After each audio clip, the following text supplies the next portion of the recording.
నమస్తే రమగారు. నమస్తే జయ. రమగారు, మనము విక్రమ బేతాళ సిరీస్ చేసాము. చాలా కథలు చెప్పుకున్నాం కదండి. అవును. కాకపోతే ఇందులో ఒరిజినల్స్ అని కొన్ని ఉన్నాయి. తర్వాత వీళ్ళు వెంబడి వచ్చిన కథలు కూడా కొన్ని ఉన్నాయి కదా. వాటిల్లో అంటే స్పెషల్ కథలు ఏమన్నా ఉన్నాయా రమగారు? ఒరిజినల్ కథలు అంటే భట్టి విక్రమార్క కథలు అనేక పుస్తకాలు ఉన్నాయి జయ. సంస్కృతంలో ఉన్నవి కూడా ఉన్నాయి. అయితే ఈ భట్టి విక్రమార్క కథల్లో చాలా ప్రత్యేకమైంది సింహాసన ద్వాత్రింశిక. ఓ. ఈ సింహాసన ద్వాత్రింశిక ఏంటంటే విక్రమార్కుడికి ఒక సింహాసనం బహుమతిగా వచ్చిందని, దాని మీద 32 ప్రతిమలు ఉన్నాయని, 32 మెట్లు, మెట్టుకు ఒక ప్రతిమ చొప్పున ఉందట. ఈ ప్రతిమలతోటి ఉన్నటువంటి సింహాసనం ఎవరికో దొరికింది, ఒకరికి దొరికింది. వాళ్ళకి ఈ 32 మెట్ల మీద ఉన్నటువంటి ప్రతిమలు ఒక్కొక్క కథ చెప్పినాయి. 32 కథలతోటి ఒక ప్రత్యేక పుస్తకం కూడా ఒకటి ఉంది. సింహాసన ద్వాత్రింశిక చాలా ఫేమస్. ఓకే. అంటే ప్రత్యేకమైన గాథలు. అందులో మనం చెప్పుకునే విక్రమ భేతాళ కథలు ఉన్నాయి కదా, 24 ఒరిజినల్ కథలు మొదటున్నవి, అవి కూడా అందులో ఇంక్లూడ్ అయి ఉన్నాయి. ఇవి చెప్పుకోవచ్చు మనం. ఈ 32 కథల్లో కొన్ని చాలా పెద్ద పెద్ద కథలు, కథలో కథ వచ్చినవి కూడా కనపడతాయి. కొన్ని చిన్న చిన్న కథలుగా వెళ్ళిపోతాయి అన్నమాట. ఆ కథలు మనం ప్రత్యేకంగా చెప్పుకోవచ్చు. ఇది పూర్తిగా ఒక ప్రత్యేకమైన ఎపిసోడ్స్ తోటి ఒక సిరీస్ లాగా చెప్పచ్చు. ఓకే. సో ఇవాళ స్టార్ట్ చేద్దామా? అది తప్పకుండా రమగారు. సుమారుగా ఎన్ని స్టోరీస్ వస్తాయంటారు? మొత్తం 32 కథలు అంటే ఒక దాంట్లో 2-3 కూడా చెప్పేసేయచ్చు. ఒక 26-27 కథలైనా వస్తాయి తప్పకుండా. నిదానంగా నెలకు ఒక 5-6 చొప్పున అట్లా వెళ్దాం. మనం ఇదివరకు చేసాం కదా ఇట్లా సిరీస్ లాగా. సింహాసన ద్వాత్రింశిక అని పేరు పెట్టుకుని విక్రమ భేతాళ కథలు. ఇందులో భేతాళుడు ఒక చిన్న పాత్రగానే ఉంటాడు, విక్రమార్కుడే మెయిన్ ఇందులో. అయితే పూర్వమట మనకి విక్రమార్కుడి కాలమేమో మనకి మామూలు సహజంగా మనం అనుకునేది విక్రమ శకం 1వ శతాబ్దం, భోజ మహారాజు 10వ శతాబ్దం. ఓ. విక్రముడు భోజుడు వీళ్ళిద్దరికీ మధ్యలో ఒక చిన్న కనెక్షన్ ఒకటి ఉంది, మహాకవి కాళిదాసు. ఈ మహాకవి కాళిదాసు విక్రమార్కుడి కాలం నాటి వాడని, విక్రమార్కుడి దగ్గర నవరత్నాలని ఆయన సభలో ఎంతో మంది పండితులుంటే అందులో కాళిదాసు ఒకడని, ఇలాంటి కొన్ని కథలు వింటాం. మళ్ళీ తర్వాత భోజ మహారాజు దగ్గర కాళిదాసు ఉన్నాడని, ఆయన భోజ కాళిదాసు కథలు కూడా కొన్ని ప్రత్యేకంగా కనపడతాయి. వాళ్ళిద్దరికీ ఎంత ఉందంటే, కాళిదాసుకి ఏదో సమస్య వచ్చింది, ఆయన గతించాడన్న వార్త విని భోజుడు కూడా ప్రాణం వదిలేసేంత పరమప్రీతి ఉంది వాళ్ళ మధ్యలో. అలాంటి గాథలు కూడా కొన్ని కనపడతాయి. విక్రమార్క కాలం వాడు కావచ్చు, భోజుడు కాలం వాడు కావచ్చు. అయితే ఈ రెండిటి మధ్య గ్యాప్ చూడు ఎంత ఉంది. అవును, 1000 సంవత్సరాల తేడా ఉంది. మనకి చాలా రకాల కథనాల ప్రకారము కాళిదాసు మహాకవి రాసిన కావ్యాల ప్రకారము ఆయన 2వ శతాబ్దానికి చెందినవాడు అన్నట్టుగా కనపడతాయి. ఇవన్నీ మన చరిత్రలో కనుక్కున్నవే. 1వ శతాబ్దానికి ఉందంటే మొట్టమొదట అసలు రాజుల చరిత్రలు మొదలవటమే విక్రమ శకంతో మొదలైంది. అవును. ఆయన ఏకంగా 2000 సంవత్సరాలు పరిపాలన చేశాడంటారు. ఇప్పుడు 1వ శతాబ్దము అంటే, శతాబ్దం అంటే 100 కదా, 2000 సంవత్సరాలు ఆయన పాటించాలని పరిపాలించాలంటే ఇప్పటిదాకా విక్రమార్కుడు ఉండాలి కదా. దానికి ముందేనే మనం వినాలి, అనుకోవాలి. ఆ కాలంలో కాళిదాసు ఉంటుంటే కాళిదాసుకి కూడా అంత జీవిత పరిమాణం ఉందా, అంత 2000 సంవత్సరాలు ఉందా, ఆయన జీవిత పరిమాణం ఎంత, ఇవన్నీ రకరకాల ప్రశ్నలు వస్తాయి. మనం చరిత్ర జోలికి వెళ్ళకుండా ఉంటే విక్రమార్కుడి కాలం నాటి కాళిదాసు కథల్ని మనం ఎంజాయ్ చేయొచ్చు, భోజుడి కాలం నాటి కాళిదాసు కథల్ని కూడా మనం సంతోషంగా వినొచ్చు. 2 వైపులా చెప్పే కథలు కూడా ఆసక్తిదాయకంగానే ఉంటాయి. అసలు కాళిదాసు మహాకవి ఆసక్తి కలిగించేవాడు అనమాట. మా కాళిదాసు రాసినటువంటి మేఘ సందేశం, ఆ కావ్యంలో నాయకుడు ఈయనేనని, విక్రమార్కుడేనని కూడా ఒక వాదం కనపడుతుంది. ఏదైనా కావచ్చు. అయితే ఇప్పుడు ఈ 2 కథలకి వారధిగా ఉన్న కాళిదాసు కూడా అక్కడక్కడ మనకు కనపడతాడు. భోజ మహారాజు దగ్గర మన కథ ప్రారంభం అవుతుంది. ఓకే. భోజుడు చాలా ప్రత్యేకమైన వాడు. ఈయన తండ్రి గతించిన తర్వాత బాబాయి ఆయన్ని పెంచాడు కానీ బాబాయికి ఈయనకి రాజ్యం ఇవ్వడం ఇష్టం లేక కుమారుణ్ణి, పిల్లవాడిని అడవికి తీసుకెళ్ళి సంహరించమని ఆజ్ఞించాడు. ఈ అడవికి తీసుకెళ్ళిన తర్వాత తెలిసింది భోజుడికి, బాబాయి తనని చంపబోతున్నాడని. అప్పుడు ఈ భోజుడు, అప్పటికే ఆయనకి 14-15 సంవత్సరాల వయసు ఉంది, చాలా అద్భుతంగా కవిత్వం చెప్పేవాడు. ఆయన ఒక శ్లోకం రాసి పంపించాడు బాబాయికి. ఏంటంటే ఇంతకుముందు ఎందరో రాజులు ఉన్నారు. ధర్మరాజు పరిపాలించాడు, వెళ్ళిపోయాడు. తర్వాత వాళ్ళు పరిపాలించారు, వెళ్ళిపోయారు. ఆ తర్వాత కూడా వెళ్ళిపోయారు. ఎవ్వరితోటి భూమి వెళ్ళలా, నీతో వస్తుందా అని రాశాడు. భూమి ఇక్కడే ఉంది. పరిపాలకులు హరిశ్చంద్రుడు వెళ్ళిపోయాడు, రాముడు వెళ్ళిపోయాడు, మహానుభావుడు భగవదవంతుడి అవతారమైన వాడు కూడా వెళ్ళిపోయాడు, ధర్మరాజాదులు వెళ్ళిపోయారు, నీతో వస్తుందా అని రాశాడు. కానీ ఈయన్ని చంపడానికి తీసుకెళ్లిన ఆయన అతన్ని చంపల, సైన్యాధిపతి భోజుని చంపకుండా దాచిపెట్టాడు. కానీ తను రాసిన ఈ ఉత్తరాన్ని మాత్రం తీసుకుపోయి బాబాయ్కి ఇచ్చాడు. బాబాయ్ అది చదివేసరికి ఆయన చాలా దుఃఖం వచ్చింది. ఎంత విద్వత్తుంది పిల్లవాడికి, 14-15 ఏళ్ల పిల్లాడికి ఇంత ఆలోచన.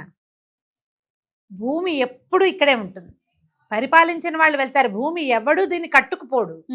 ఎంత వేదాంతం ఉంది, ఎంత విజ్ఞానం ఉంది ఇందులో. ఆయన చాలా దుఃఖం వచ్చింది, ఇంత ప్రజ్ఞావంతుడైన పిల్లవాడిని పోగొట్టుకున్నాను నేను. అయితే ఈ వెళ్ళిన ఆయన ఏం చేయలేదు, భోజుడు జీవించే ఉన్నాడంటే భోజుడిని రప్పించి అతనికి రాజ్యం ఇచ్చారు. చిన్నప్పటి నుంచి కవిత్వం మీద ఆసక్తి ఆయనకి. సొంతంగా బోల్డని చెంపు కావ్యాలు అవి రాశాడు. భోజరాజీయం అనే అద్భుతమైన కావ్యం కూడా ఉంది. అయితే ఈ భోజుడు ఎంతోమంది కవిగాయక వైతాళిక పోషకుడుగా ఉన్నాడు. ఆయన కాలంలో ఎంతమందో కవులు, అసలు భోజుడి ముఖం చూస్తే కవిత్వం వస్తుందని చెప్పుకునేవాడు. ఇలాంటి భోజుడికి ఈయనకి మృగయా వినోదం మీద కూడా కొంత ఆసక్తి ఉంది. అంటే వేటాడడం ఇష్టం. దీంతో పాటుగా అంత ఇష్టంగా కాదు, ఏదైనా అవసరమైనప్పుడే ఆయన వేటకి వెళ్ళేవాడు.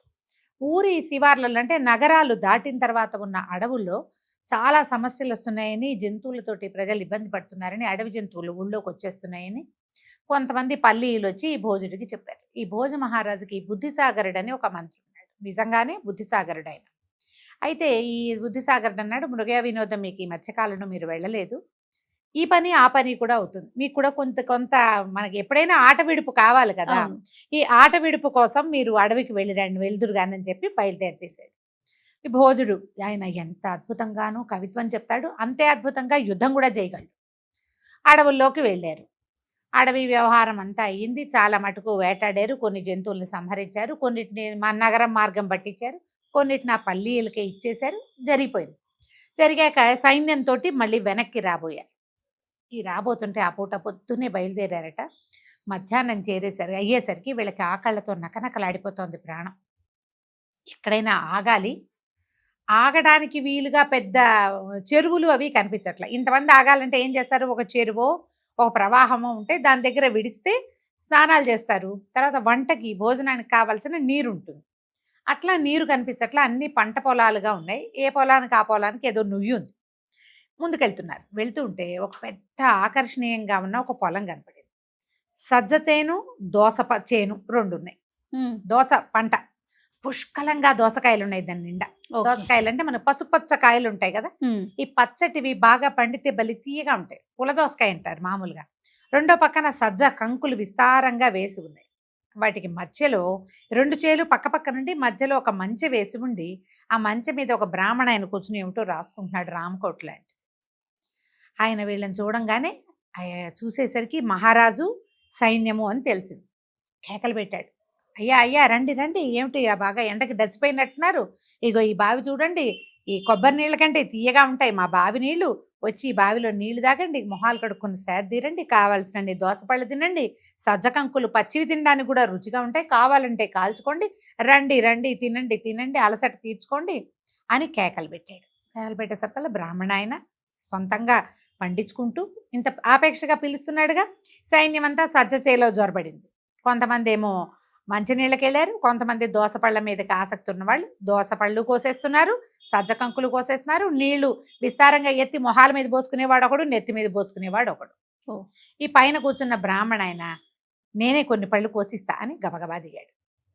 మంచి దిగి చేలో ఒక అడుగు పెట్టగానే, ఓరి మీ మొహాలు మండ, ఇంతమంది ఇట్టపడ్డారేమిట్రా మిడతల దండులాగా నా పంట మీద, మీకు అసలు బుద్ధి ఉందా, జ్ఞానం ఉందా, మీరు మనుషులేనా, ఈ వజాన తొక్కేస్తున్నారు, ఇన్నేసి పళ్ళు కోసేస్తే మేమేం తినాలి, ఇది భోజుడి రాజ్యమా ఇంకేదైనా రాజ్యమా, భోజుడి రాజ్యంలో బ్రాహ్మణులు అసలు ఇబ్బందే పెట్టరు, మీరు మా పంటలు పాడు చేసేస్తున్నారు, సైనికులు ఏంటి మీకు బుద్ధి లేదా జ్ఞానం లేదా అని ఇక ఒక రకమైన తిట్లు కాదు, ఒక కేకలు కాదు, వీళ్ళంతా నిర్ఘాంతపోయారు. ఈయనేగా ఇప్పుడు పిలిచాడు, కోసుకున్న వాళ్ళు కోసుకున్నారు, తింటున్నవాడు తింటున్నారు, అదే గబగబా ఎక్కేసేసారు గట్లు, మొత్తం అంతా గట్టెక్కారు.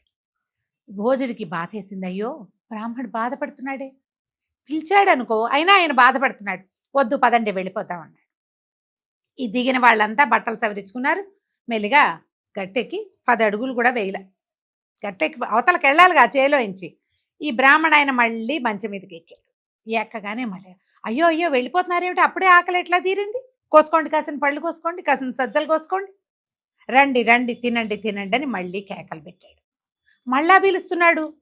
సరే వీళ్ళేమో ఆల్రెడీ ఏదో ఒక పండు తింటే అర్ధాకలితో ఆగదు, తినేద్దాం అనిపిస్తుంది. పైగా పళ్ళు తీయగా ఉన్నాయి, ఎండవేళ.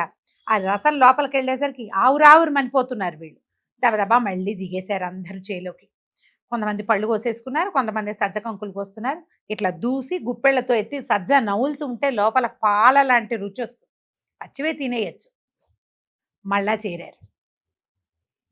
5 నిమిషాలు 8 నిమిషాలు గడిచిందో లేదో బ్రాహ్మణ ఆయన, నేను అవతల వైపు పళ్ళు చాలా బాగుంటాయండి, నేను కోసిస్తానని మళ్ళీ దిగాడు.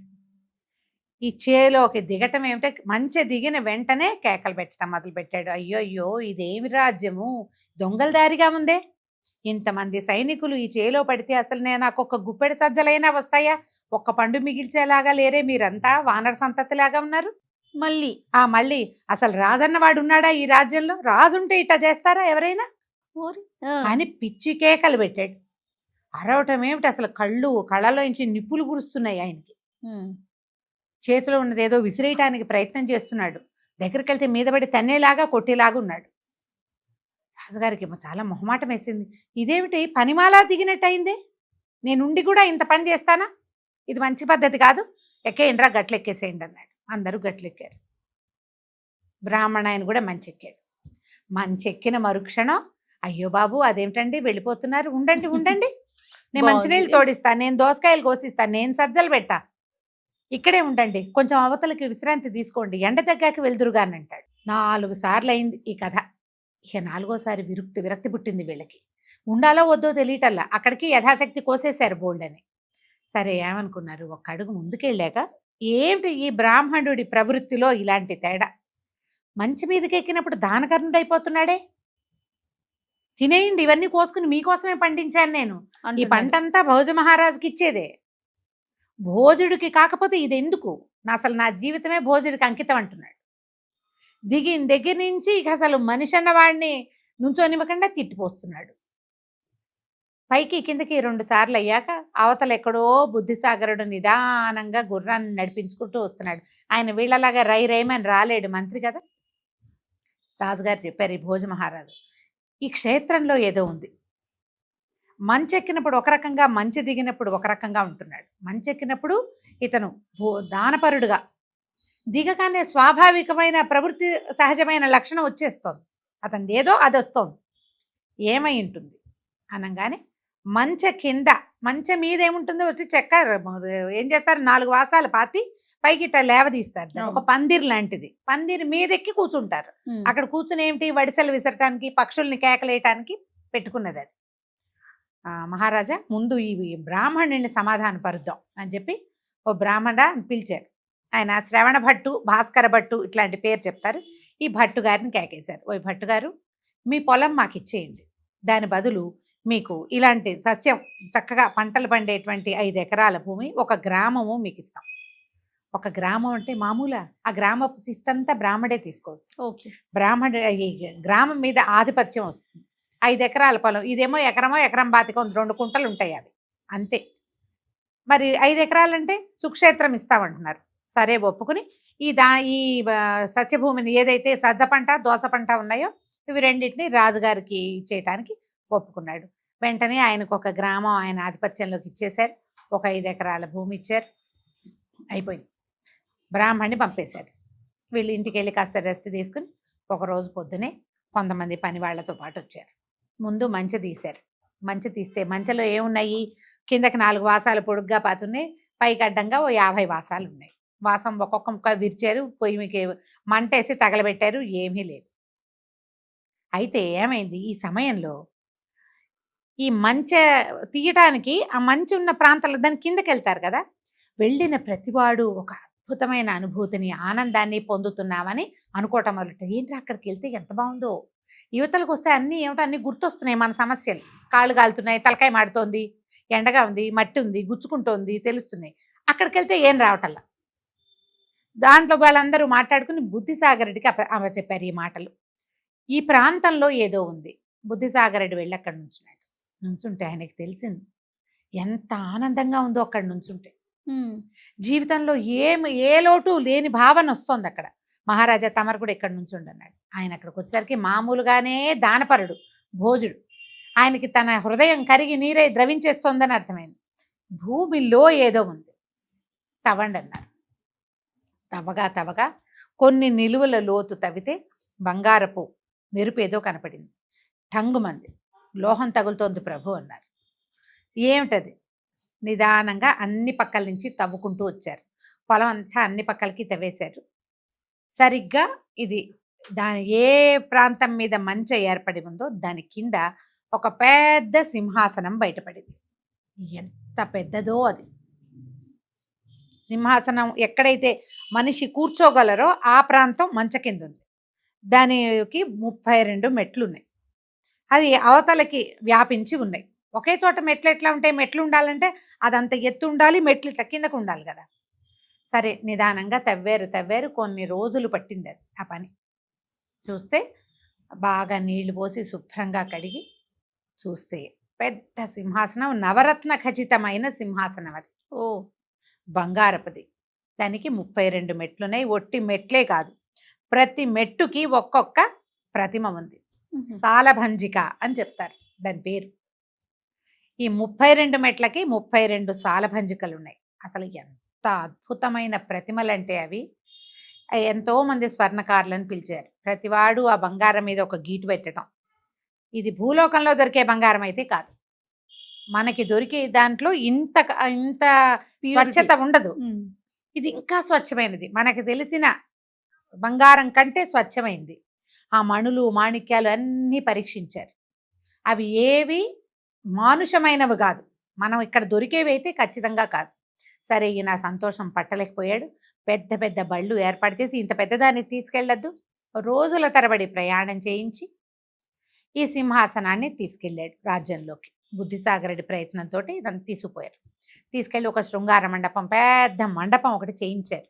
ఎప్పుడైతే ఇది బయటపడిందో అక్కడ పెద్ద మండపం తయారు చేయించుకున్నారు. మండపం ఉండి చుట్టూతా ప్రజలు కూర్చునేందుకు వీలుగా చేసుకుని ఈ సింహాసనాన్ని అక్కడ ప్రతిష్ఠ చేయించారు. ఒక శుభముహూర్తం పెట్టుకున్నారు. ముహూర్తం రోజున సింహాసనం అధిష్ఠించాలి. ఇది ఎక్కడితో దైవికంగా దొరికింది. ఏదో దేవతలు భూమి మీద వదిలిపెట్టిన దానిలాగా ఉంది. వాడుకుందాం మనం. దీని మీద కూర్చోవడం కంటే జీవితానికి ఇంకోటి లేదు అనిపించేలాంటి ఒక అద్భుతమైన రూపం అన్నమాట ఆ సింహాసనం. ప్రజలంతా చేరారు. చాలా పెద్దగా విశేషంగా పూజలు అవి ఇవి జరిపించారు. అన్ని దేవాలయాల్లో పూజాధికాలు జరిగినాయి. భోజ మహారాజు తన మొత్తం పరివారంతో సిద్ధపడి ఆ రోజున బోళ్ళంతా సహస్రలింగాల అభిషేకాలు అన్నీ చేసుకుని సింహాసనం మీద కాలు పెట్టడానికి ప్రయత్నం చేశాడు. మొదటి మెట్టు మీద కాలు పెట్టగానే ఈ 32 ప్రతిమలు పక పక పక నవ్వటం మొదలుపెట్టిన చేతులతో ఇట్లా చప్పట్లు చరుస్తూ. ప్రజలంతా ఆశ్చర్యపోయారు. భోజుడు అసలు మామూలు ఆశ్చర్యం కాదు. అవి బంగారు ప్రతిమలు, చప్పట్లు కొట్టడం ఏమిటి, నవ్వటం ఏమిటి, బాగా పెద్ద శబ్దం వచ్చింది. అర్థం కాల. ఎత్తిన కాలు దించేశాడు. అడుగు పెట్టేసరికి వచ్చేసింది. 2వ అడుగు పెట్టలా. ఇంకా నమస్కారం చేశాడు. ఓ సింహాసనమా, ఏమిటి ఈ విశేషం, ఈ విచిత్రం ఏమిటి, ఇక్కడ ఏం జరుగుతోంది, ఇది ఎవరు, మీరెవరు, ఎందుకు ఇంత హడావిడిగా మీరంతా నవ్వుతున్నారు, ఎందుకు చప్పట్లు చూస్తున్నారు అనేసరికి ఈ మొట్టమొదటి మెట్టు మీద ఉన్న ప్రతిమ మాట్లాడడం మొదలుపెట్టింది. సాలభంజిక. నా పేరు వినోదరంజిత. ఆ ప్రతిమ పేరే వినోదరంజితం. ఈ సింహాసనం ఎవరిదో తెలుసా నీకు? ఈ సింహాసనం మీద ఎక్కే అర్హత నీకుందని నువ్వు నమ్ముతున్నావా? ఏ ధైర్యంతో ఎక్కబోతున్నావు? దీని మీద కూర్చునే అర్హత లేనివాడు ఎక్కితే వాడి తల 1000 వక్కలవుతుంది. సింహాసనం ఎవరిదో తెలుసా అన్న ప్రశ్నకి భోజరాజు అడిగాడు. ఎవరిది సింహాసనం? మీరంతా ఎవరు? ఇట్లా ప్రతిమలు మాట్లాడుతున్నాయి అంటే ఇది మానుషమైనది కాదు, మానవ నిర్మితం ఖచ్చితంగా కాదు. ఎవరు ఏమిటి అని అడిగితే అప్పుడు ఈవిడ చెప్పిందనమాట వినోదరంజిత ప్రతిమ చెప్పిన మొదటి కథ. ఈ వినోదరంజితం ఏం చెప్పిందంటే, ఈ సింహాసనం దేవేంద్రుడి చేత విక్రమార్కుడికి బహుకరించబడింది. ఓహో, రాజా విక్రమార్కుడిది. పైగా విక్రమార్కుడు అంటే ఎవరు? 2000 సంవత్సరాలు భూమిని ఏకఛత్రాధిపత్యంగా పరిపాలించినవాడు. ఆయన స్వర్గానికి వెళ్ళి తెచ్చుకున్నాడు ఈ సింహాసనాన్ని. నీకు అర్హత ఉందా? అంత అద్భుతమైన చరిత్ర ఉందా? అలాంటి గుణగణాలు ఉన్నాయా? ఆయన లాంటి గుణాలు ఉంటేనే దీని మీద ఎక్కాలి అని అనేసరికల్లా భోజ మహారాజు అడిగాడు, ఎవరా మహారాజు, ఆయన గుణగణాలు ఏమిటి, ఆయన చరిత్రను గురించి తెలుసుకుంటాను అని. అప్పుడు వినోదరంజిత ప్రతిమ మొదటి కథ చెప్పడం ప్రారంభించింది. రేపటి నుంచి చెప్పుకుందాం. తప్పకుండా రమ్మగారు, చాలా ఇంట్రెస్టింగ్ అనిపిస్తోంది. నమస్తే. నమస్తే జయ. నమస్తే రమ్మగారు. నమస్తే జయ. రమ్మగారు, విక్రమ బేతాల కథలు చెప్పి చాలా రోజులు అవుతుందండి. పట్టుబదలని విక్రమార్కుడు మళ్ళీ శ్మశానం లోపలికి నడిచాడు, చెట్టెక్కాడు, కళేబరాన్ని భుజం మీద వేసుకున్నాడు, దాన్ని ఆవహించి ఉన్నటువంటి బేతాళుడితో సహా బయటికి నడవడం మొదలుపెట్టాడు. శరీరాన్ని పట్టుకుని ఉన్న బేతాళుడు మార్గాయాసం తెలియకుండా ఓ కథ చెప్తానన్నాడు. పూర్వం విదిశా నగరంలో ప్రదీపుడని ఒక కుర్రాడు ఉండేవాడు. వాడికి అమ్మ నాన్న అక్క చెల్లి తోబుట్టులు ఎవ్వరూ లేరు. ఏదో తిరుగుతూ ఉండేవాడు. సామాన్యమైన తెలివి గలవాడు, సామాన్యమైన తెలివి. అయితే ఆ ఊళ్ళో విదిశలో ఉన్న కొంతమంది పిల్లలు విద్యాభ్యాసానికి ఒక గురువు గారి దగ్గరికి చేరుతున్నారు. ఆ పిల్లల్ని తీసుకెళ్లే బండివాడు, ఏరా అబ్బి ఇలా రోడ్ల మీద పడి తిరిగే బదులు వీధుల్లో పడి తిరుగుతున్నావు, గురువుగారి దగ్గరికి పద, ఏవో 2 ముక్కలు నేర్పిస్తారు, అమ్మా నాన్న లేనివాడివి 2 ముక్కలతో బతుకుదు కానీ అంటే వెళ్ళాడు. వాడు వెళ్ళే నాటికి ఒక 9-10 సంవత్సరాలు ఉంటాయి, 7-8 సంవత్సరాలు, 10 లోపు వెళ్ళి ఏముంది అప్పుడు బట్టల వేవాతలు ఏం లేవు, ఓ గావంచ ఉంటే చాలు. ఆ గురువు గారు ఇంకో గావంచ ఇచ్చారు. ఇక అక్కడే ఉన్నాడు. వీడిది మామూలు తెలివి, విద్య నేర్చుకుని ఇంటికి వెళ్ళి ఉద్ధరించాలి, మా అమ్మ నాన్నని చూడాలి, అలాంటి పాయింట్లు ఏం లేవు పాపం. వీడి కమిట్మెంట్ లేదు.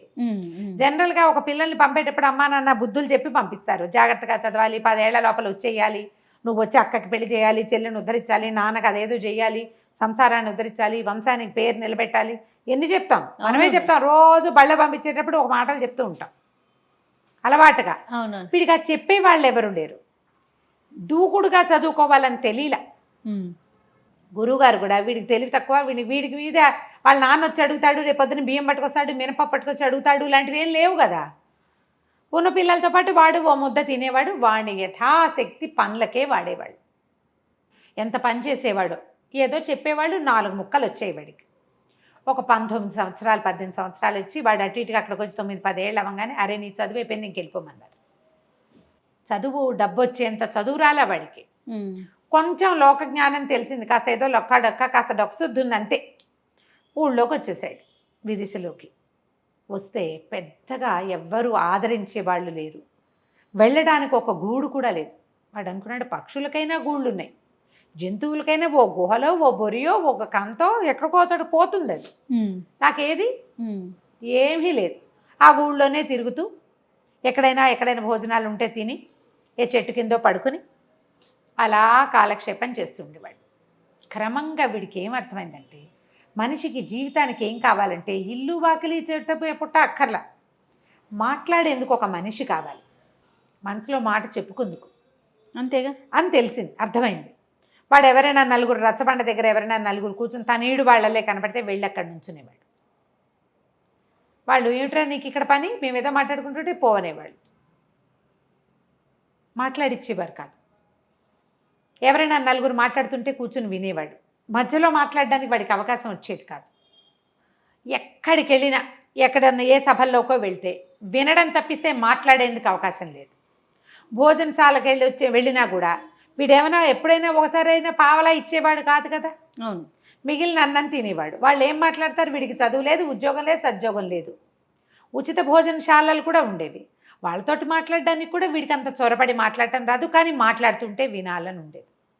క్రమంగా వాడికి జీవితం విరక్తి పెట్టిపోయింది. ఎవ్వరూ మాట్లాడేందుకు దిక్కులేని వెధవ బతుకు ఎందుకు, అనవసరం కదా అనిపించేసింది.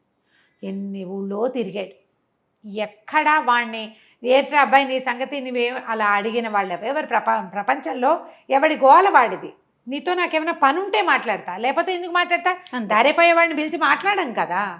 ఇలా జరిగిపోతుంటే వాడికి ఏమనిపించిందంటే ఓనాడు వెధవ బతుకు ఎందుకు, చచ్చిపోదాం. ఓల్డ్ మార్గాలు ఆలోచించాడు, ఎట్ట చచ్చిపోవాలి. ఇప్పుడు ఏ చెట్టుకో ఊరి పోసుకుంటే ఊళ్ళో వాళ్ళు చూసి ఆ పూట ఊళ్ళో అందరికీ తిండి లభించకుండా అనాథ శవం, దాన్ని ఎవరు తగలేయాలి, రకరకాల ప్రశ్నలు ఆలోచించాడు. వీళ్ళందరికీ ఇబ్బంది కూడా పెట్టకూడదు మనం. ఈ రచ్చబండ దగ్గర చెట్లు బాగుంటాయి, అక్కడ చెట్టు మీద ఊరేసుకుంటే ఎవరు అక్కడ కూర్చోకుండా అయిపోతారు. ఇక్కడ కూడా వద్దనుకున్నాడు. ఆలోచించి ఏమనుకున్నాడు, చెరులో పడిపోదాం, కాలువ కొట్టుకుపోతుంది శరీరం, ఏ జలచరాలు తింటాయి పోని అనుకొని వాడికి నడుపుకు ఒక గావంచ ఉంది. ఇవి ఫంక్షన్లు అప్పుడు బట్టలు పంచుతారు, అట్లా ఒక గంచ ఒక ఉత్తరీయం ఒక లభించినాయి వాడికి. ఏమనుకున్నాడు, దాన్ని పట్టు చేతులకు కట్టేసుకుని నదిలో దిగుదాం. కాళ్ళు చేతులు కట్టేసి ఉంటాయి కాబట్టి కొంచెం లోపలికి వెళ్ళిన కొందుకి ఏదో ఇట్లా అంటాడు. మామూలుగా మనం మామూలు వాళ్ళని నీళ్ళలో పడేస్తే వాడు యథాశక్తి ప్రయత్నం చేస్తాడు బతకడానికి. వీడికి కొంచెం ఈతొచ్చు, గురుగారి దగ్గర ఉన్నప్పుడు సెలయేళ్ళ దగ్గర అక్కడ తిరిగిన అనుభవం ఉంది వాడికి. కొట్టుకుని పైకి వచ్చేస్తానేమో. గురుగారి దగ్గర ఉన్న చదువులో వాడికి ఏమర్థమైంది, ప్రాణి చావడానికి ఎప్పుడూ ఇష్టపడదు. పీక నుండి వేస్తుంటే తోసేయడానికి ట్రై చేస్తాడు, చచ్చిపోదామనుకున్న వాడు కూడా తోసేస్తాడు. కాళ్ళు కొట్టుకుంటే శరీరం ఒప్పుకోదు, చావుకి రెడీ అవ్వదు. కాబట్టి మనం ఏం చేయాలి, ఈ నీళ్ళల్లోకి కాళ్ళు చేతులు కట్టుకుందామని అనుకున్నాం. చేతులు కొద్దులేపోని కాళ్ళకు కట్టుకుందామని కాళ్ళకు కట్టుకుని నీటిలో దిగాడు. దిగి లోతుకి వెళ్తూ ఉండగా తనకి 2 బారాల దూరంలో ఒక కుర్రాడెవిడో కొట్టుకుపోతూ సతమతం అయిపోతున్నాడు. రక్షించమంటున్నాడు, మునకలేసేస్తున్నాడు. దాంతో వీడికి అయ్యో వాడెవడో, నేను కావాలని చచ్చిపోతున్నా, వీడెవడో ఒట్టిగా ఇదిగా కొట్టుకుపోతున్నాడు, వాడెక్కడో పైనుంచి కొట్టుకొస్తున్నట్టుగా ఉన్నాడు. వీడు ఆగ మేఘాల మీద అవి కాలికి చేతులు కట్టుకోలే, ఇంకా కాళ్ళకే కట్టుకున్నాడు. ఆ కాలు ఎట్లా కొట్లా తొక్కి దాన్ని ఊడ తీసుకుని ఆ పరిగెడుతున్న ఆ నీళ్ళలో కొట్టుకుపోతున్న వాడి వెనకాల పడ్డాడు. వాడు ఇంచుమించుగా వీడంతా పొడుగు ఉండి పుష్టిగా ఉన్నాడు. వీడికి ఆహారం అప్పుడప్పుడు దొరికి బక్కవాడు. వీడు ఆ పడిపోయి నీళ్ళలో పడి ఉన్నవాడు మంచి దృఢమైన వాడు, బలాఢ్యుడు. వాడిని నది మధ్యలోంచి ఒడ్డుకి ఈడ్చుకొచ్చేసరికి ప్రాణాలు కడబట్టిపోయినాయి. వాడి వల్ల కాల, కానీ వదిలి బుద్ధి కాల. నా వల్లే కావట్లేదు, చచ్చిపోతానంతే అర్థమవుతోంది. వీడిని వదిలేస్తే వాడు పోతాడు, నేను పోతా. కానీ వాడు ప్రాణాల కోసం కొట్టుకుంటున్నాడని అర్థమయ్యారు రెండో వాడిని ఈడ్చుకొచ్చేసాడు. ఈ నది వెంబడి కొంతమంది పరిగెత్తుకుంటూ వస్తున్నారు, సైనికులు లాంటి వాళ్ళు. చిన్నబాబు అని అరుస్తూ. ఎప్పుడైతే ఈ కుర్రాడు, ఈ మన ప్రదీపుడు ఈ కుర్రాడిని పట్టేసుకున్నాడు, ఆ రెండో వాడిని పట్టుకున్నాడో లాక్కొస్తున్నాడో, పైగా ఏంటంటే ఎక్కడ కనపడితే అక్కడే లాక్కొచ్చేయలేరు, ఇంకా ముందుకు ఓ పక్కకు కొట్టుకుంటూ వెళ్ళాలి కదా ఈదుకుంటూ. అక్కడ దాకా వాళ్ళంతా పరిగెత్తుకొచ్చారు. ఇతను ఒడ్డు మీదకి వచ్చి ఆయన అక్కడ బారేసి ఇట్లా చొప్పకట్టల పడిపోయేసరికల్లా వాళ్ళు చిన్నబాబు అని తీసుకొచ్చిన వాడిని వదిలిపెట్టేశారు. ఆ కుర్రాన్ని పట్టుకున్నారు వాళ్ళు, నీళ్లు కక్కిచ్చారు. ఊపిరాడుతోందో లేదో చూస్తున్నారు. ఎవరు వైద్యుని కేకేసుకొస్తానని ఓ 2 పరిగెత్తారు. ఇతను మెల్లిగా ఈ ప్రదీపుడు కాస్త ఓపిక వచ్చాక నిదానంగా లేచి బయలుదేరి వెళ్ళాడు అక్కడి నుంచి. లెక్క ప్రకారం ఏమిటి, అతను చచ్చిపోవాలి, ప్లాన్ అది కదా. కానీ ఇప్పుడు నీళ్ళల్లోకి వెళ్ళబుద్ది కాదు. నిజానికి అంత నీరసం మీద వాడు మళ్ళీ లోపలికి వెళ్తే ఏమిటి, తనకంటే బరువు ఉన్న ఒకడిని నది మధ్యలో ఇంచి లాక్కొచ్చి 10 బారల పైన గ్యాప్ లాక్కొచ్చాడు. ఆ నీరసానికి నదిలోకి వెళ్తే ఈసారి వాడికి ఇదే సత్తు లేదు, గ్యారెంటీగా చచ్చిపోతాడు. కానీ ఏం చేయలే, మెల్లిగా బయటకు వచ్చాడు. కాళ్ళు ఈడ్చుకుంటూ పోయి చెట్టు కింద పడుకున్నాడు. కాస్త ఓపుకొచ్చాక సాయంకాలం అయింది. ఆ దూరంగా ఒక దేవళం ఉంది, దాంట్లో సాయంకాలం గంటలు కొట్టాక ప్రసాదం పెడతారు. వీడు ప్రసాదం కోసం కాళ్ళు ఈడ్చుకుంటూ పోయి ఆ గుళ్ళో బయట కూర్చున్నప్పుడు అతను కనపడ్డారు చాలామంది. సంపన్న గృహస్థు ఒక ఆయన, నేను భార్య, ఒక 14 ఏళ్ల పిల్లవుతి, ఒక 10 ఏళ్ల పిల్లవుతి, ఇంకో 3 ఏళ్ల వాళ్ళు, 5 ఏళ్ల వాళ్ళు, వీళ్ళు కాకుండా పనివాళ్ళు, బుట్టలతోటి పలహారాలు, ప్రసాదం బాగా దొరుకుతుంది, పళ్ళు గిళ్ళు పువ్వులు తెస్తున్నారు. అంతా లోపలికి వెళ్ళారు సందడిగా. వాళ్ళకేసి చూస్తున్నాడు. నాకు ఇలా కుటుంబం లేదే, ఇది వరకు వాడికి చాలా అనిపించేది. ఇప్పుడు వాళ్ళకేసేసి అలా చూస్తూ ఉండిపోయాడు. వాళ్ళు లోపలికి వెళ్ళారు. లోపల పూజ చేయించారు. పూజ చేయించి మన అర్చకుడు ఉంటాడు కదా, అర్చకుడితో చెప్పాడు, ఇవాళ భగవంతుడి దయ వల్ల మా చిన్నబాబు రక్షించబడ్డాడు, లేకపోతే ఇంకా కాసేపు ప్రవాహం సముద్రం వైపు గనక వెళ్ళిపోయి ఉంటే పిల్లాడు కూడా దొరికేవాడు కాదు. ప్రాణాలు కడపట్టినాయి కానీ ప్రాణాలతోటే దొరికాడు. ఎవడో మహానుభావుడు పిల్లవాడిని సేవ్ చేశాడు. అందుకని ఈ రోజున అబ్బాయి పుట్టినరోజుగా భావించి వాడు బతికొచ్చాడు కాబట్టి ఇదంతా భోగం చేయిస్తున్నాము అని ఎన్నో లడ్లు, ఎన్నో స్వీట్లు, ఎన్ని రకాలు దేవాలయానికి 1 ఎకరం పొలం రాసిస్తున్నానని చెప్పాడు తండ్రి. ఇంతలో పని వాళ్ళు బయటికి లోపలికి తిరిగి ఒక కుర్రాడు ఒకడు పరిగెత్తుకొచ్చి పొద్దున్న చిన్నబాబుని రక్షించిన ఒక అతను కనపడ్డాడు కదా, అలాంటి వాడే ఒకడు వాకిట్లో కూర్చుని ఉన్నాడు, సేమ్ అలాగే పోలికలో కనపడుతున్నాడు, అతను అవునో కాదో తెలియదు. ఆ పెద్ద ఆయన భార్య గబగబా బయటకు వచ్చారు. బాబు ఎవరినైనా నువ్వు పేరేమిటి, నువ్వు ఎక్కడ చదువుకున్నావు, ఎవరి పిల్లవాడివి అని అడిగారు. ఎవరు లేరండి, నేను ఫలానా గురుగారి దగ్గర చదువుకున్నా, నా పేరు ప్రదీపుడు, మాది విదిశానగరం అంటే. బాబు నువ్వు పొద్దున్న ఎవరినైనా రక్షించావంటే, అవునండి నదిలో పిల్లవాడు ఒక కుర్రాడు పడిపోతే నేను పట్టుకున్నాను, కానీ ఆయన వచ్చి కాళ్ళు పట్టుకున్నాడు. ఆయన ఏమగన్నదో, నీ వల్ల మా పిల్లవాడు బతికాడు, 25 ఏళ్ళు చేతికి అందొచ్చిన కొడుకు నదిలో గుర్రమించి నదిలో పడిపోయాడు, అతనికి ఈద రాదు. వాళ్ళు వెంటనే గబగబా లడ్డూలు ప్రసాదాలు అన్నీ పెట్టి ఇక ప్రదీపుని తీసుకెళ్ళిపోయాడు. ఇంటికి తీసుకెళ్ళి మా అబ్బాయి చాలా ఏడిచేస్తున్నాడు మధ్యాహ్నం నుంచి, నన్ను బతికిచ్చి వాడు ఎవడో చచ్చిపోయాడేమోనని భయపడుతున్నాడు, నువ్వేమయ్యావో మా పాలేళ్ళేమో పని వాళ్ళు చూడలేదు సైనికులు, మధ్యాహ్నం నుంచి మా అబ్బాయి అన్నం కూడా తింటలేదు, ఏదో కాస్త ద్రవం పుచ్చుకున్నాడు, నన్ను రక్షించిన వాడు బతుకున్నాడో లేదో కనుక్కోండి, లేకపోతే వాడి బతుకు నేను బతకాల్సి వస్తుందని ఏడుస్తున్నాడు అని తీసుకుపోయారు. ఆ అబ్బాయి కావలిచ్చుకున్నాడు, నీ వల్ల నేను బతుకున్నాను అని చెప్పి మాతోటే ఉండు అని ఉంచుకున్నారు. 6 నెలల తర్వాత వాళ్ళ పెద్ద అమ్మాయిని ఇచ్చి పెళ్లి చేశారు. ఆ కుటుంబం ఇతని కుటుంబం అయిపోయింది. ఈ కథ చెప్పాడు భేతాళుడు. చెప్పి, రాజా మార్గాయాసం తెలియకుండా కథ విన్నావు కదా, చచ్చిపోదామనుకున్న ప్రదీపుడు ఎందుకు మళ్ళీ రెండో అవకాశాన్ని వినియోగించుకోలేదు, ఆ కుర్రాన్ని తెచ్చి బయటపడేశాడు, పోయి నదీ ప్రవేశం చేయొచ్చుగా, పుసుకుని పోయేవాడు అంత నీరసం మీద, ఎందుకు చేయలేదు అంటే రాజు చెప్పాడు, తన జీవితానికి ఏ ఉపయోగము లేదనుకున్నాడు ప్రదీపుడు, కానీ తను ఒక ప్రాణాన్ని రక్షించేసరికల్లా ఎవరినైనా రక్షించడానికి ఏ బంధము అక్కర్లేదు, బతికి ఉండడానికి బంధమే అవసరం లేదని అర్థమైంది. బతుక్కి బంధం ఎందుకు, మనం కల్పించుకుంటాం. ఇప్పుడు వాడెవడని వాళ్ళ అమ్మగన్న కొడుకుని వీడు ఎట్లా రక్షించాడు, తల్లి ఎట్లా ప్రాణం పోసిందో ఇతను అట్లా ప్రాణం పోసాడు కదా, నేను ఇది చేయగలను, ఈ ప్రాణమే గొప్పది అని భావించి ఇక చచ్చిపోకూడదు అని నిర్ణయించుకున్నాడు.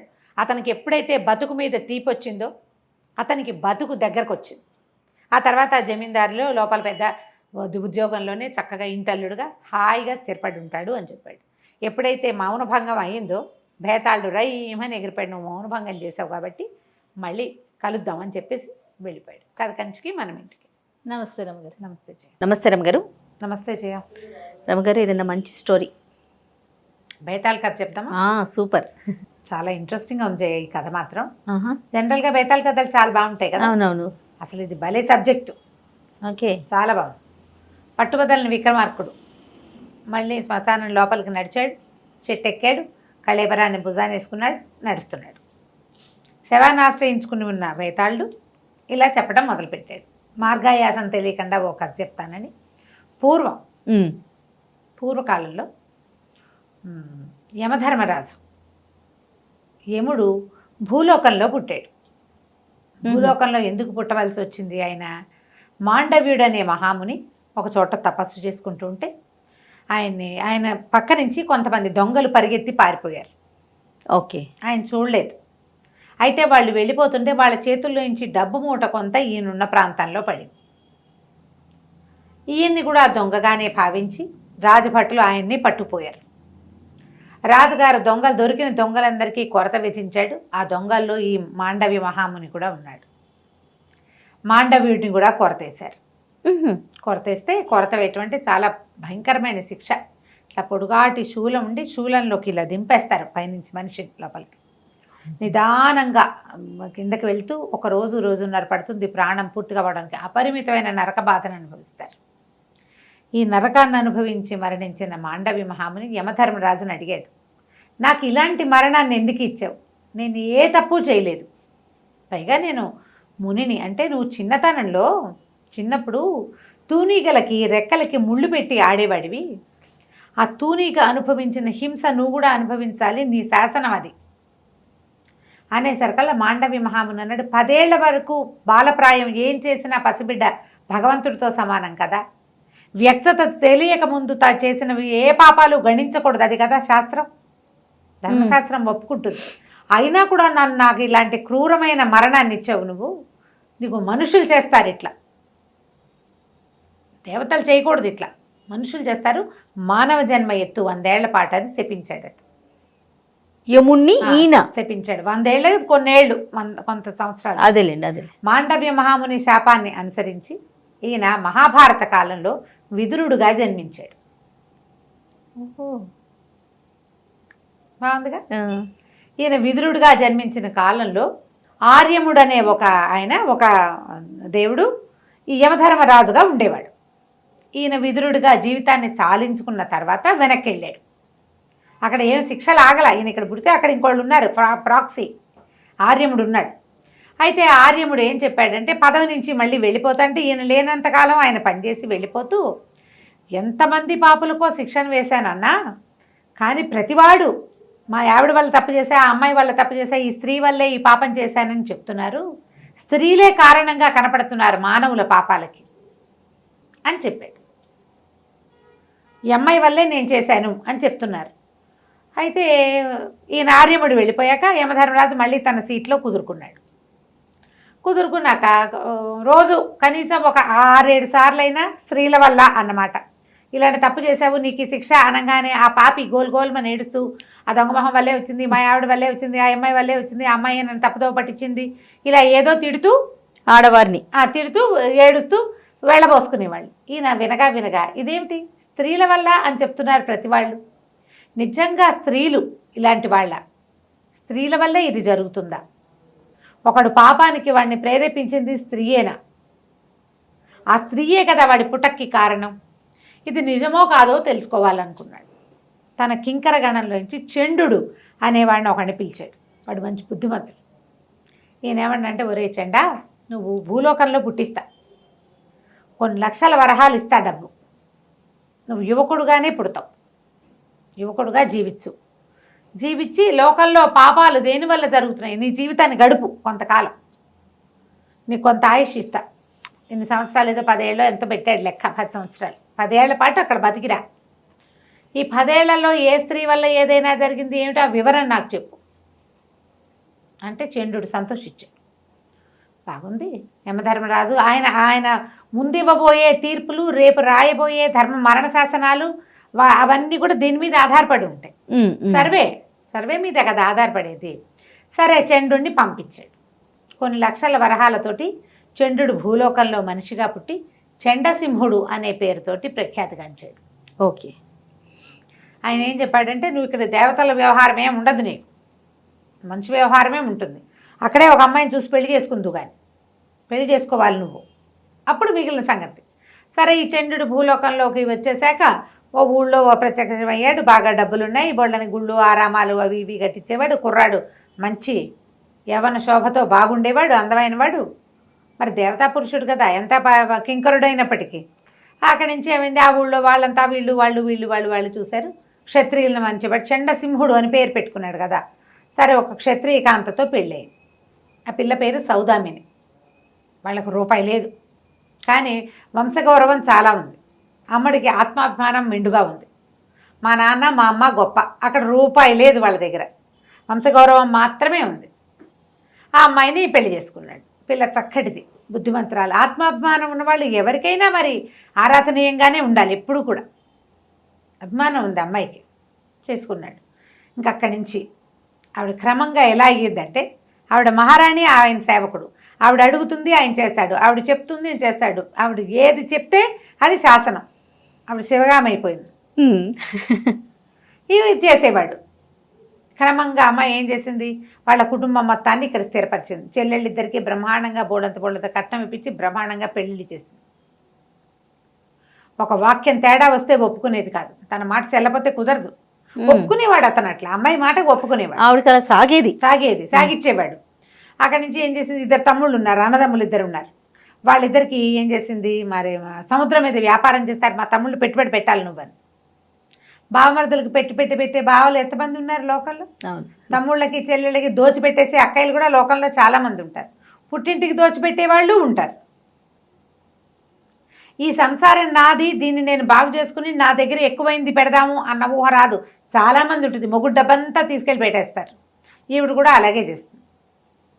ఇతనికి వ్యాపారం ఏం లేదు, డబ్బులున్నాయి, వాడుకుంటున్నారు. క్రమంగా డబ్బులు తగ్గిపోవటం మొదలెట్టాయి. బావమరుదు ఇద్దరు సముద్రం మీద దేశాంతరం వెళ్ళి సంపాదిస్తారని చెప్తే వాళ్ళకి పెద్ద పెద్ద పెట్టుబడులు పెట్టి పెద్ద పెద్ద నౌకలు కొనిచ్చాడు. వాళ్ళిద్దరూ వెళ్ళిపోయారు. ఆడపిల్లలకి పెళ్ళిళ్ళు అయిపోయినాయి. సరే ఈవిడిదంతా మంచి రాజాంగంగా ఆవిడ ఎక్కడికి వెళ్ళినా సరే బళ్ళ మీదే వెళ్తుంది. ఎక్కడికి వెళ్ళినా ముందు గుమాస్తా వెళ్ళి అక్కడ ఏర్పాట్లు చేయడం అవన్నీ చాలా గ్రాండ్ లెవెల్లో ఉంది, గ్రాండ్ స్కేల్స్ అలవాటు అయ్యాక ఇంకా మారరు. అవును. క్రమంగా ఇతని దగ్గర డబ్బు తరిగిపోవటం మొదలుపెట్టింది. ఆవిడకి బోల్డని హుకుములు ఉండేవి. ఆ గుళ్ళో అది చేయించాలి, ఈ గుళ్ళో ఇది చేయించాలి, వాళ్ళకి అది ఇవ్వాలి, వీళ్ళ ఇంట్లో ఫంక్షన్కి వెండికి ఇవ్వాలి, వాళ్ళ ఇంట్లో ఫంక్షన్కి పట్టీలు చేయించాలి అంటే ఇక డబ్బు బయట నుంచి తేవటం మొదలుపెట్టాడు. ఒకటి అతను కొన్న ఆస్తులని అమ్మేశాడు. అయినా సరే ఆవిడ మాటకి తేడా వచ్చేదే కాదు, ఆవిడ ఒప్పుకునేది కాదు, చీల్చి చెండాడేసేది ఏదైనా తేడా వస్తే. డబ్బులంతా తగ్గిపోతుంటే ఇతను ఏమనుకున్నాడు, పోనీలే మన బావమరుదులకి పెట్టుబడులు పెట్టి పంపించాం, వాళ్ళు సంపాదించుకు తెచ్చుకుంటారంటే వాళ్ళు వన్ ఫైన్ డే తిరిగి వచ్చారు. వ్యాపారంలో అనుభవం లేని వాళ్ళు, వ్యాపారం చేయించాలని పెట్టింది కానీ బికార్లు అయి తిరిగి వచ్చారు. మళ్ళీ వాళ్ళు కూడా వీళ్ళ మీదే పడ్డారు. చూశాడు చండసింహుడు. దాదాపుగా 9 సంవత్సరాలు దాటిపోయింది. ఇతనికి 10 ఏళ్ళు ఇతని టైం. ఈ 10 ఏళ్లలో ఎంత భార్యాదాసుడైపోయాడో. అప్పులు తెచ్చి పెట్టాల్సి వచ్చేది. తన దగ్గర డబ్బులు లేవని ఆవిడకి తెలుసు, అయినా కూడా ఊరుకునేది. ఆవిడ ఒప్పుకునేది కాదు. తను ఏమనుకుందో అది చేయాల్సింది. ఎక్కడో చోట నుంచి తెచ్చిపెట్టేవాడు.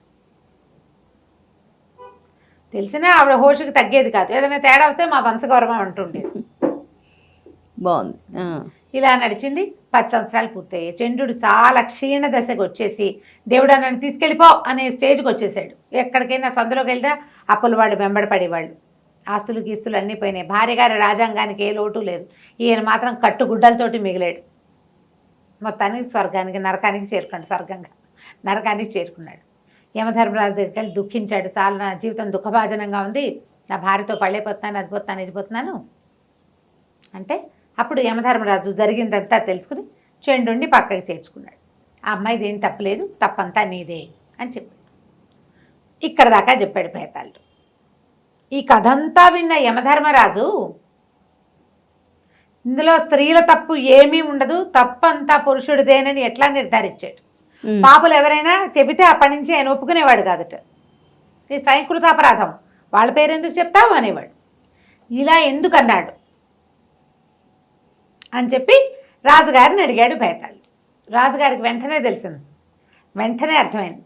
రాజు ఏమన్నాడంటే, స్వయంకృతం కాక ఇంకేముంది, అదే కదా, ఒక అమ్మాయి, ఒక స్త్రీ నాకు అదేదో కావాలంది. మగవాడు ఏం చెయ్యాలి, మన దగ్గర ఇది ఉంది, ఇది లేదు, ఇంత ఉంది, ఇంత లేదు, నేను ఇదే చేయగలను అనేది చెప్పాలి. అంతేగా, శక్తియుక్తులు తెలియచేయాలి. నేను ఇంత చేయగలను, నేను ఇది చేయలేను అని మొదటి రోజునే మానేయాలి తప్ప మొదట ఉందని పోసేయకూడదు. మొండి చేతుల వాళ్ళకి అటుకులు తింటారు నేర్పిస్తే ఎవరైనా అలాగే ప్రవర్తిస్తారు. ఇప్పుడు ఆవిడ ఈయన దగ్గర డబ్బులు లేవు, ఆవిడ అడిగింది, ఆయన అప్పు తేవటం ఎందుకు, ఈ నెలలో డబ్బులు లేవు, వచ్చే నెల చేస్తానని ఎందుకు చెప్పలేకపోయాడు. ఆవిడ అరిచి పోట్లాడుతుంది. అంతేగా, అంతకంటే ఏమవుతుంది, అంతకంటే ఏమవ్వదు. ఆమెను డిస్ప్లేస్ చేయడం ఇష్టం లేకపోవటం అనేది ఈయన తాలూకు వ్యామోహం, ఆయన పిచ్చి, ఇతని పిచ్చి, భార్య వ్యామోహం, వీక్నెస్ అంతే. భార్యల్ని కాదని లేకపోవటం, వాళ్ళ నసకి, వాళ్ళ గోలకి ఒప్పుకోవటం. ఒక చెంపకాయ కొట్టమని చెప్పరు ఎవరు, విక్రమార్కుడు కూడా చెప్పలే. మామూలుగా మనం ఏం చెప్తాం, 2 పీగడ్డి వాళ్ళే వింటారు అని చెప్తారు, కానీ ఆయన అట్లా చెప్పలే. నో అండని నేర్పించాలి, నో తీసుకోవడం నేర్పించుకోవాలి. ఎవరికైనా సరే నువ్వు అలవాటు చేస్తే అలవాటే అవుతుంది. నీ దగ్గర శక్తి లేనప్పుడైనా తెలియచేయలేదు. మీ చెల్లెళ్ళ పెళ్ళిళ్ళు నేను చేయటం ఏమిటి అని అడగల. మీ నా తండ్రిది కదా బాధ్యత, సహాయం చేస్తా, పెళ్ళి నేను చేయను అని చెప్పాలి. అది కూడా చేయలే. అక్కడి నుంచి మొదలుపెట్టి అతను చేసినవన్నీ తప్పులే. ప్రతి వాళ్ళు కూడా ఇలాగే తప్పులు తమ చేసి వాళ్ళు అడిగారు, నువ్వు చెప్పాలి. వాళ్ళు అడుగుతారు, ఎవరో ఒకళ్ళు అడుగుతూనే ఉంటారు. ఉంది కదా నీ చేతిలో ఆ 100 ఇచ్చేసేయి అంటారు. ఈ 100 ఇస్తే నాకు మిగిలిన వాటికి ఉండవు, నేను 50 ఇస్తాను, 10 ఇస్తాను, 2 ఇస్తాను చెప్పాలి. చెప్పకపోతే అంతే కదా. వాళ్ళకి అలవాటు చేయకపోవటం వల్ల ఇలా జరుగుతుంది తప్ప స్త్రీలని ఎప్పుడూ తప్పట్టకూడదు, వాళ్ళకి నేర్పడం పురుషులదే తప్పు అని చెప్పాడు. చెప్పంగానే భేతాళుడికి నవ్వొచ్చింది. యమధర్మరాజు అంత తీర్పరివి నువ్వు, కానీ నువ్వు మౌనభంగం చేసావు కదా, మాట్లాడేసావు, మళ్ళీ కలుద్దాం అని చెప్పేసి పరిగెత్తుకుంటూ శవంతో సహా వెళ్ళిపోయాడు. మళ్ళీ విక్రమార్కుడు ఏం చేశాడు, అక్కడి నుంచి వెనక్కి రావడం మొదలుపెట్టాడు. కథ కంచికి మనం ఇంటి. సూపర్. నిజంగా చాలా బాగుందండి. నమస్తే రమ్మగారు.